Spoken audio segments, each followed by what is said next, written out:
مسافرکشی شغلیه که گاهی میتونه ترسناک باشه، به خصوص توی تاریکی شب و خلوتی خیابونا. ممکنه مسافری که سوار میکنی انقدر زیبا باشه که جذبت کنه، اما ندونی این مسافر زیبا جنه و انسان نیست.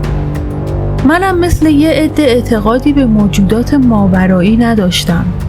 هر کسی حرفی از این موجودات میزد میگفتم تصویرسازی ذهنته، اما وقتی خودم گرفتار یکی از خطرناکترین این موجودات شدم دیگه حتی از سایه خودمم میترسم.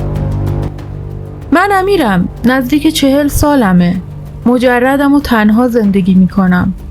اینقدر هزینه‌های زندگی بالاست که هنوز نتونستم تشکیل زندگی بدم و ازدواج کنم.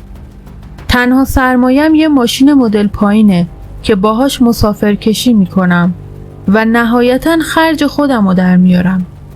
یه مدت رفتم تو این شرکت‌های تاکسی اینترنتی. علاوه بر اینکه کرایه هاشون پایین تره، یه درصدی هم کمیسیون برمیدارن. تهش با باقی هزینه ها چیز دندونگیری برام نمیموند. این شد که توی خیابونا میچرخم و گذری مسافر میزنم. من عاشق مسافرکشی توی شب بودم. هم خلوته، هم خنکه و هم پولش بیشتره. یه چند روزی بود به خاطر عقب افتادن اجاره خونه از صبح زود تا آخر شب توی خیابونا مسافرکشی میکردم. یکی از همین شبا وقتی خسته میخواستم برگردم سمت خونه، چشمم خورد به یک زن که کنار خیابان ایستاده بود و منتظر تاکسی بود. از دور که نگاش کردم زن زیبایی به نظر می اومد. یه زن زیبا با لباس سیاه. آخر شب بود و خیابونا خلوت. تعجب کردم. چجوری جرأت کرده بود این موقع شب بیاد بیرون؟ رفتم نزدیکتر. از نزدیک که نگاش کردم دیدم چقدر زیباست. رفتم جلوش ایستادم. گفتم جایی تشریف میبرید؟ من مسافرکشم. اومد جلو و گفت در بستی میرید آقا؟ گفتم بله بفرمایید هستم خدمتتون. سوار شد. مسیرشو گفت و راه افتادیم. از توی آینه نگاش میکردم. واقعا زیبا بود اما سرسنگین بود. اصلا نگاه نمیکرد. منم خواستم سر صحبت رو باز کنم. گفتم خانم ببخشید. سرشو چرخوند و نگام کرد. گفتم ببخشید جسارت میکنم، این موقع شب تنها توی خیابون خلوت نمیترسید میایید بیرون؟ چند لحظه مکث کرد و بعد گفت نه آقا. گفتم آخه خیابون این موقع شب برای خانم جوان و زیبایی مثل شما میتونه خطرناک باشه. جواب نداد. اصلا انگار نه انگار که با اون خانم بودم. سرشو چرخونده بود سمت شیشه و خیابونا رو نگاه میکرد. با خودم گفتم عجب چیزی امشب به پستم خورد. هم زیباست هم نجیبه. کاش اوضاع کاریم درست بود و میگرفتمش. داشتم فکر میکردم خب همچین موقعیتی همیشه گیر آدم نمیاد. کم پیش میاد یه نفر واقعا به دل آدم بشینه. بذار شانسمو از دست ندم و هر جور شده لااقل یه شماره ازش داشته باشم. شاید خدا خواست و یه روزی اوضاع منم بهتر شد. آدم سر و سامون داشته باشه اصلا بهترم کار میکنه، بیشتر در میاره.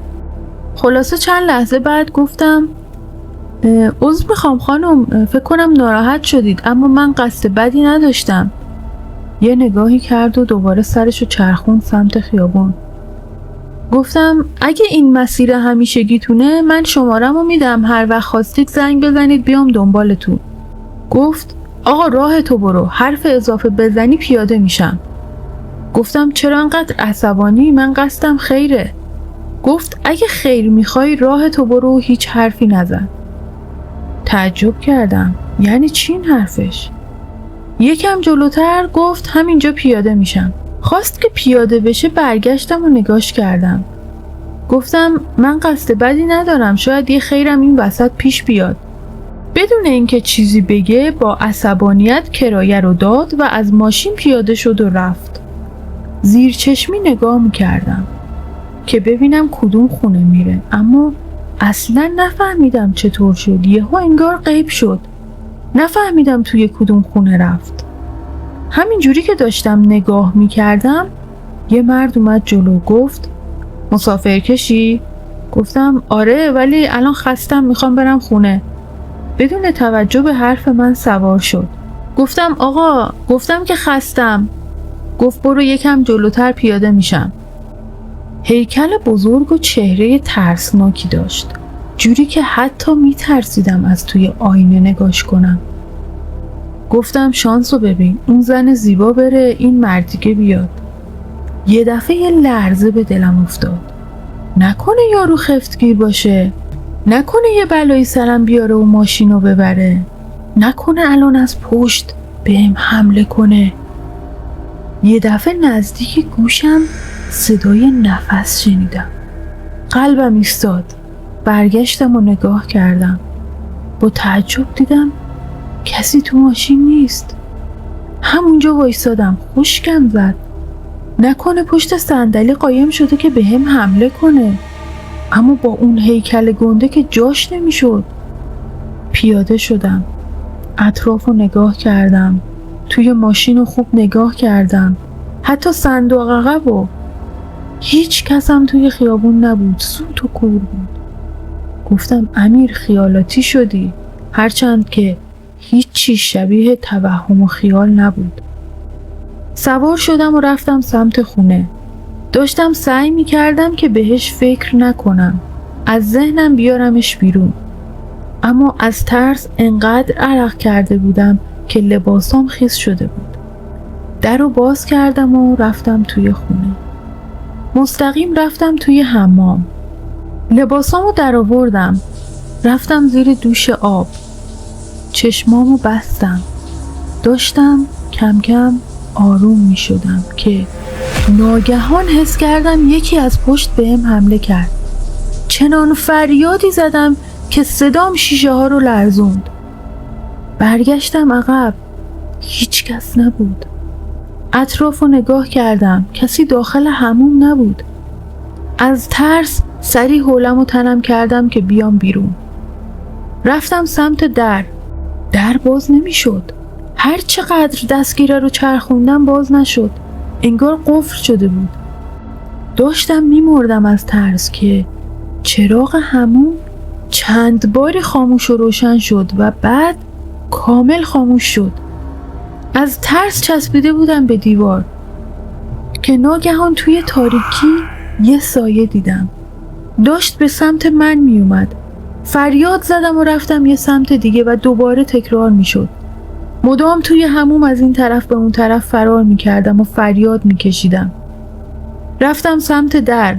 چند بار محکم زدم به در که در رو بشکنم، اما نمیشکست. دوباره دستگیره رو چرخوندم. با تعجب این بار باز شد. رفتم بیرون. بیرون روشن بود. کلید چراغ حموم رو زدم. انگار سوخته بود. سریع لباس پوشیدم. نفس می زدم. نزدیک بود سکته کنم. با همون حس ترس کل خونه رو گشتم. کسی توی خونه نبود. قدیما که بچه بودم مادر بزرگم زیاد از این داستانهای جنی برامون تعریف میکرد. اون زمان باور میکردم، اما بزرگتر که شدم فکر میکردم با عقل جور در نمیاد و کسایی که این داستانا رو تعریف میکنن یا دروغ میگن یا توهم زدن. یکم فکر کردم. نکنه خودم هم توهم زدم. اما انگار یه چیزی از درونم میگفت این توهم نیست. وجود یه نفر رو توی خونه کامل احساس میکردم. مثل بید میلرزیدم از ترس. رفتم روی تخت. با ترس اطرافم رو نگاه میکردم که کسی ناغافل بهم حمله نکنه. که صدای عجیب و ترسناکی شنیدم. همون صدای نفسی که توی ماشین حسش کردم. از جا پریدم. به سرم زد از خونه بزنم بیرون، اما وقتی از پنجره بیرون رو نگاه کردم و خلوتی و تاریکی کوچه رو دیدم حس کردم بیرون ترسناکتره. تا صبح هر بار که پلکام از خستگی رفت روی هم یه صدایی شنیدم و پریدم. اصلا نتونستم بخوابم. صبح رفتم دکتر، چند تا آرام بخش بهم داد. گرفتم و رفتم توی خونه. آرام بخش رو خوردم. رفتم توی تخت. پتو رو کشیدم روی سرم. چشمامو گذاشتم روی هم. چند لحظه بعد صدای افتادن یه چیزی رو روی زمین شنیدم. صدا توی گوشم میپیچید. سریع بلند شدم و اطراف رو نگاه کردم. گلدانی که روی میز بود افتاده بود روی زمین. مگه میشه خود به خود این اتفاق بیفته؟ گلدان رو گذاشتم سر جاش، دوباره رفتم روی تخت. این بار هنوز کامل توی تخت نرفته بودم که سرم پر شد از صداهای عجیب و غریب. انگار قرصا اثر که نکرد هیچ، بدترم شدم. تا فردا صبح همین داستان بود و یه شب دیگه هم صبح شد و من نتونستم بخوابم. صبح رفتم جلوی آینه. خودم رو دیدم و ترسیدم.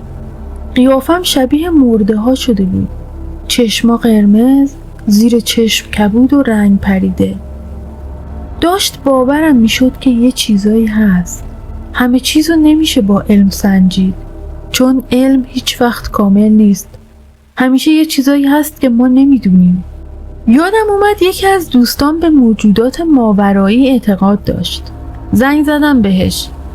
سریع خودشو رسوند. تا منو دید گفت بسم الله، چی شده امیر؟ ماجرا رو براش تعریف کردم. اولش با صدای بلند زد زیر خنده. باورش نمیشد این حرفا رو از زبان من بشنوه. اما بعد که اضطراب منو دید گفت نگران نباش، اینا کار اجنه است. حتما یه آزاری بهشون رسوندی که دارن اذیتت میکنن. اجنه تا کاری باشون نداشته باشی کاری باهات ندارن. گفتم پسر خوب، من آخه چیکار دارم با جن و پری؟ گفت یه ربطی به اون زن داره، میخوای بریم دنبالش؟ گفتم نه اصلا اسمشو نیار، من پامو اونجا نمیذارم. گفت پس میبرمت پیش یه دعانویس کاربلد، اون مشکل تو حل میکنه. راه افتادیم و رفتیم. رسیدیم به خونه دعانویس. چقدر شلوغ بود. با خودم گفتم امیر ببین چقدر مردم اعتقاد دارن به این چیزا. رفیقم پویان رفت جلو که وقت بگیره. گفتن سر شلوغه، برای هفته بعد وقت میده. خودم رفتم جلو و گفتم منو ببین، 2 شب نخوابیدم، تا هفته دیگه زنده نمیمونم، همین امروز یه کاریش بکن. رفت تو با دعانویس صحبت کرد و گفت آخر وقت کارمو انجام میده، برید ساعت 9 شب بیاید. پویان گفت تا شب بیا بریم خونه ما، اونجا شاید بتونی بخوابی. گفتم نه، بیرون بچرخیم تا شب، بریم پارک، جاهای شلوغ، تنها نباشیم. گفت باشه. تا شب هر جوری بود خودمونو سرگرم کردیم و ساعت نزدیکای 9 شد. رفتیم پیش دعانویس. رفتم توی اتاقش. چه اتاق عجیبی داشت. چیزای عجیب غریبی از در و دیوار اتاقش آویزون کرده بود. گفت خب تعریف کن ببینم چیکار کردی؟ ماجرا رو گفتم. گفت تو یه کاری کردی که یه جن میخواد آزارت بده. گفتم من که نمیدونم چه اتفاقی افتاده، حالا باید چیکار کنم؟ گفت نگران نباش، حلش میکنیم، چشماتو ببند، من دعا میخونم و تو فقط گوش بده. شروع کرد به خوندن که ناگهان بدنم داغ شد. انگار داشتم آتیش میگرفتم. خیلی حالم بد بود. حس میکردم دارم توی آتیش میسوزم که ناگهان از هوش رفتم و دیگه هیچی نفهمیدم. 1 ساعتی گذشته بود که چشمامو باز کردم. دعانویس و دوستم کنارم نشسته بودن. سریع بلند شدم. با تعجب گفتم چی شد؟ دعانویس گفت تو به اون زن که توی ماشینت بود نظر داشتی. گفتم به خدا قصدم خیر بود.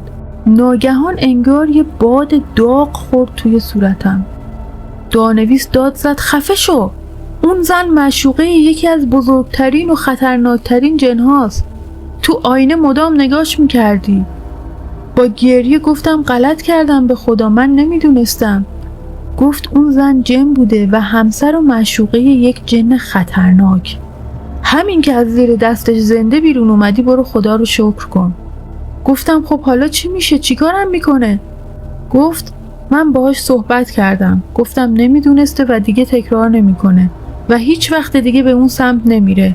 کلی باهاش صحبت کردم تا راضی شد ولت کنه. الان آزادی و میتونی بری. به پاش افتادم، ازش تشکر کردم و گفتم قول میدم دیگه هیچ مسافر زن تنهایی رو سوار نکنم. هزینه رو پرداخت کردیم و رفتیم بیرون. اشکام بند نمی اومد، انگار 100 سال به هم گذشته بود. پویان بغلم کرد و گفت دیگه تموم شد، راحت شدی. واقعا سبک شده بودم، دیگه نمی ترسیدم از خونه. اما پویان چند روزی رو پیش من موند و وقتی فهمید حالم خوبه رفت. الان چند ماهی از اون اتفاقات شوم میگذره. هنوزم خیلی وقتا به اون ماجرا فکر میکنم.